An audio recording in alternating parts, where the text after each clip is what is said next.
What is going on, everybody? Welcome to Party on Broad. Could the Sixers do the unthinkable? That is the topic of tonight's show. Joining me, he is the man covering the Sixers at Sean_Bernard1 is how you follow him on Twitter, and you will thank me later. The best Sixers Twitter follow, period. What's going on, Sean? Yeah, thank you so much. And I guess before we kick things off, I will put my stance that I am not in the pro trading Joel Embiid camp, but I will consider everything. I'm excited to see what you cooked up. And yeah, they got a lot of work to do this offseason, so might as well get creative. We have a comment saying, I hope a Portland deal is on there. Spoiler warning, there is one, and we're going to talk about it. I did my best, and I'm like Sean said, I'm not supporting a Joel Embiid trade. I'm just saying, what if? And I put together 5 trades. Some I think are not no-brainers, but you probably see them coming. Some I got creative, as Daryl Morey suggested. So let's jump right in. All right, Sean, here we go. Here is your first trade. Yay or nay? The Sixers trade Joel Embiid to the Portland Trailblazers. They get the number 3 pick, the number 23 pick of this year. Anthony Simons, Shaedon Sharpe, Nurk, a boatload of future first-round picks, including swaps. You look at Anthony there. He's a young, excellent scorer. The main knock on that guy is his lack of defensive prowess. He finished the year with a negative 2.5 in defensive box. That means he allowed 2.5 points per 100 possessions. That is not great. He finished 89th out of 190 eligible players there, ranking above only Jalen Green from Houston. Therefore, the fit with Maxey isn't exactly the greatest. Shaedon Sharpe is really interesting. He kind of went from a cuts to the basket, catch and shoot 3 guy to kind of showing some flashes of being able to create offense for himself. And then you get to Nurk. He showed some growth as a 3-point shooter, expanding his game. He hit 36.1% there. I'll throw it to you, Sean. Any thoughts on the Portland trade? Yeah, I'll say this impressed me more than I expected. That's a lot. That's a full rebuild situation for sure. All those guys are crazy young. Simons is still crazy young. Still has a ton of untapped potential. I like Shaedon Sharpe. He's an athletic freak. This would build a version of the Sixers that we have really never seen. These are a bunch of athletes, both Sharpe and Simons, popping as far as their athleticism, attacking the basket. I think the number 3 pick is likely Scoot Henderson, as a Tafka Yams points out in the comments there. Yeah. If it is Brandon Miller, I'm also okay with that. I personally have Brandon Miller as the number 2 pick and think that would be the right decision. But either guy you're walking away with, I'm pretty happy with there. And then that flexibility down the line is also a big thing. That's a lot of draft capital. I would be curious if Portland is actually willing to swing for the fence like this. They definitely want to have made it clear they want to build around Dame. So maybe they can capitalize on a, desperate team there. But yeah, that's a lot of draft picks. This one does have me thinking a little bit. All right, good start. All right, so that includes a 2026, a 2028 unprotected first, also unprotected first round swaps for the next 3 years. So lots of capital there to kind of restock the treasure chest. Let's move on to trade number 2 here, Sean. Let me get rid of this comment. Here we go. Trade number 2 is involving the Houston Rockets here. Houston sends the number 4 pick and the number 20 pick of this year. You look at Jabari Smith, a guy who kind of looked average in his, the start of his NBA career. He kind of came in as a great 3-point shooter. It did not go well. He was getting pushed around on the interior. He kind of found himself out of place on the Houston Rockets roster. Then things really clicked over the last 2 weeks of the season. Last 5 games, he averaged 21 points, 9 boards, while shooting 50% from 3. You're looking at Şengün right there, another guy with a lot of promise. He kind of had a slow start in his sophomore year, but he had 14.8 points on 55+% shooting, 9 boards, 3.9 assists across 75 games. It's a guy that you definitely want to minimize his drop coverages a little bit and protect him. But he's a solid passer from the post who's really improving. Kevin Porter Jr., a guy that's really good in the catch and shoot. And you're looking at a lot of firsts here as well. Houston has a lot of assets here. You're looking at 2024 Brooklyn first round pick. Your choice of a first round pick from Houston, OKC, or Brooklyn in 2025. I'll throw it to you, Sean. Any thoughts on the Houston trade? Yeah, not as interested in this one. Okay. These players don't pop to me. So picks are always so great in theory, but the bottom line is it has to be what comes out of it. It has to be the fruits that come out of it. Those actual guys. I don't love any of these guys as building blocks. Kevin Porter Jr., not my flavor, not my style. Too much ISO ball. He's kind of James Harden Jr. like, and not as talented as James Harden, to be perfectly honest. Şengün's probably my favorite player in there. He's a blast to watch. He would be terrific. It also would be a great bit if we just, have James Harden and Joel Embiid in Houston. If that's how things shake out, that would be pretty funny. Not a Jabari Smith guy either. I think he's fine, and I thought he showed some pretty notable improvement as the season went on this year. I thought he found himself a lot more, but still just I have questions about what his ceiling is as a player. He's pretty much going to be a spot-up shooter. A 6'10 spot-up shooter is who he is. He's shown some flashes defensively, which is intriguing, but to me, this is too much of a hard reset, and you're basically banking on the picks, which I don't love. Yep. EM says Porter is too ball dominant, but he likes the Brooklyn pick. That Brooklyn pick could be good, depending on what happens. Trade number 3. Here we go.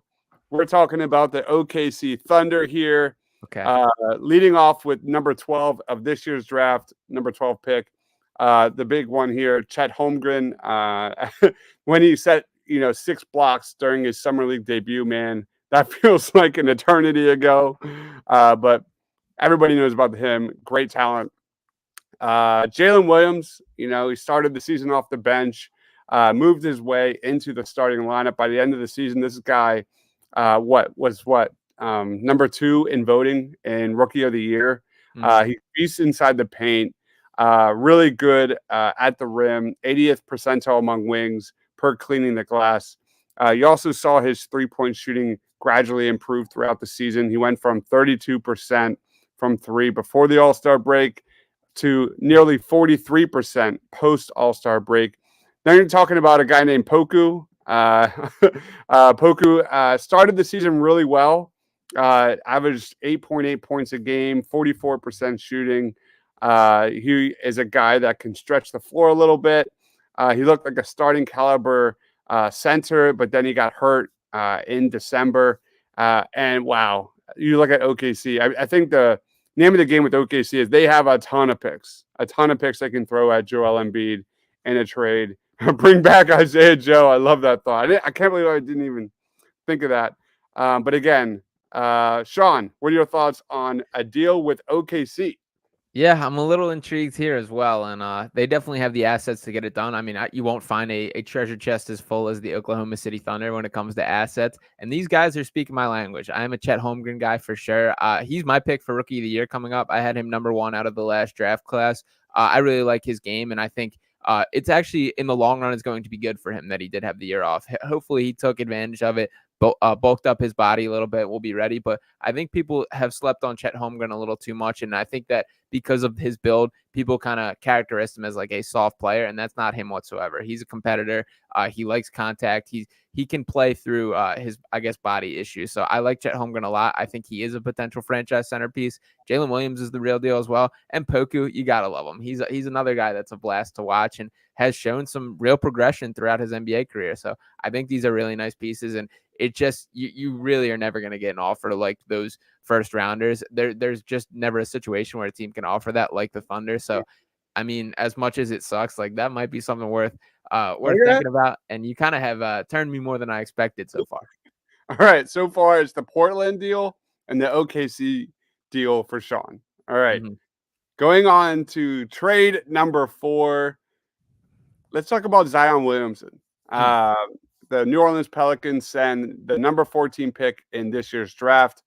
Zion Williamson, we all know about that guy. Amazing talent. Has only played in 114 of 318 regular season games.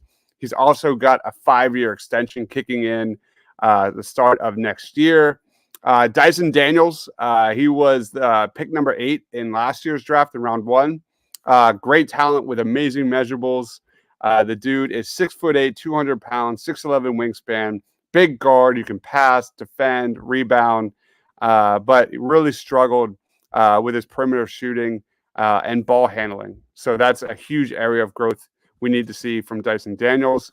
New Orleans picks, you're looking at some nice unprotected picks with potential there. And then, of course, 2026 Bucks or Pelicans. You could choose which one's higher, both unprotected. And then they got Milwaukee's pick as well in 2027. Any thoughts on the Pelicans trade?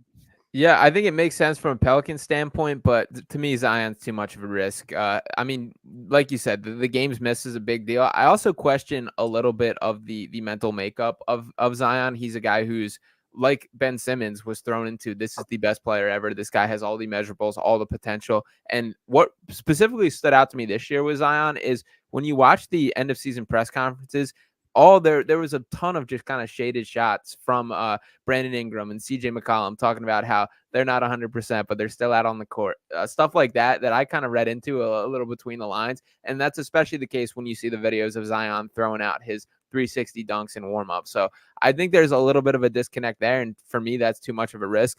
I think the Sixers should be pretty grateful for the way that things have shaken out on the Joel Embiid standpoint as far as injuries, for all the red flags and all the concerns. For the most part, Joel has been on the court when they've needed him, and I think that is worth noting. He still battles. So to me, that's too big of a risk, too much of a step back. I think it makes sense from the Pelicans standpoint to try and make a win now trade. But for me, this isn't it for the Sixers.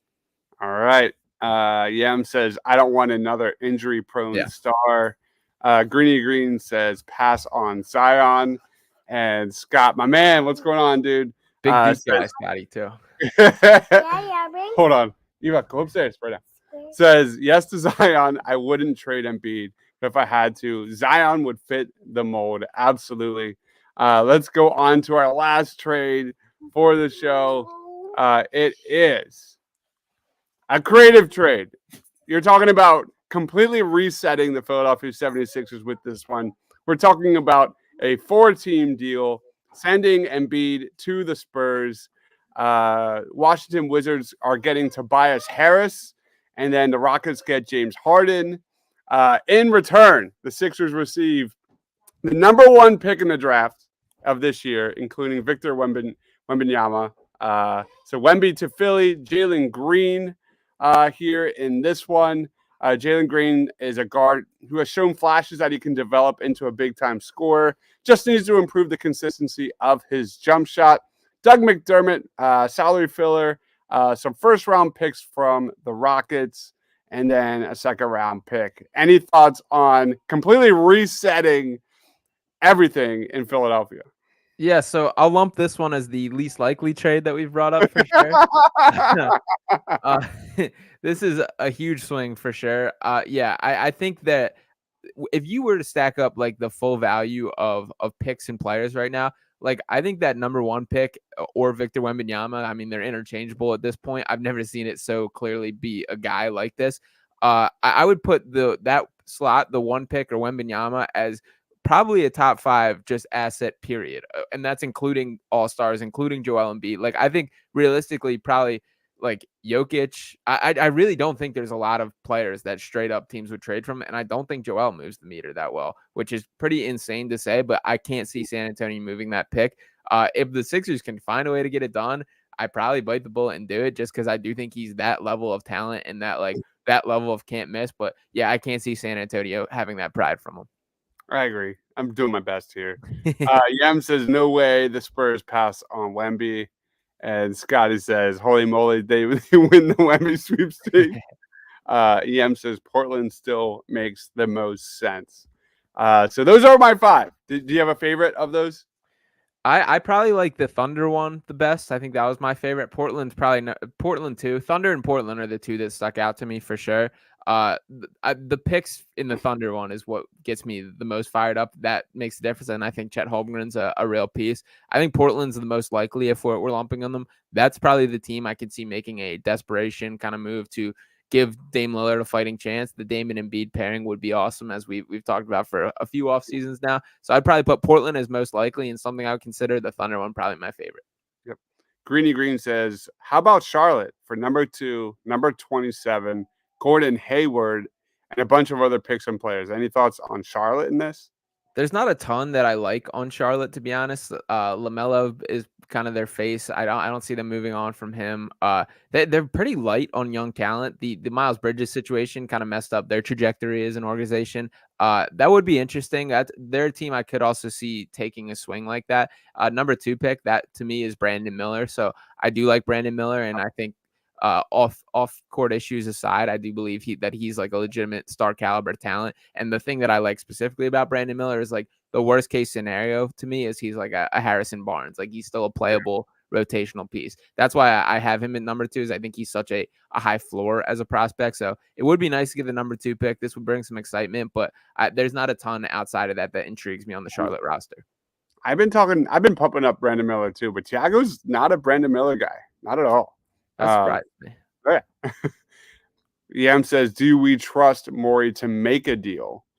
He's going to have to get creative is what he said, right? Yeah.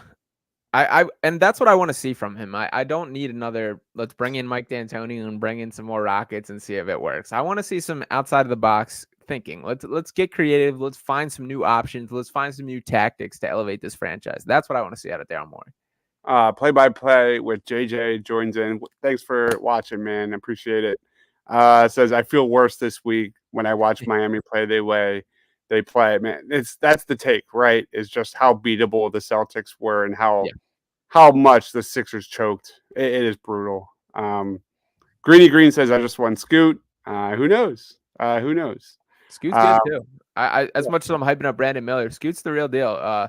My comparison, my little breakdown on them is kind of what I mentioned. I think the floor of Brandon Miller is the difference. Like, I think there's a world where Scoot's athleticism doesn't fully translate. I mean, I don't think that's going to be the case because he's been playing against G League and legitimate talents. But I guess if you take a step back from that I also have some concerns of him as a passer. I guess just his actual NBA role is what I'm a little more unsure of, which is why I have him at 3. Yeah. Yam says, if you get a chance to pick Scoot, you do it. I like him more than Brandon Miller. And play-by-play says, I'm going to create a slogan on a T-shirt saying Morey is the past and Maxey is the future. I mean, the clock is ticking on Daryl Morey for sure. This is it. But all right, guys, let me know your reaction, how you grade or think you would do or not do these trades down in the comment section below. It's all fun. Sean, tell us, everyone, where we can find you, man.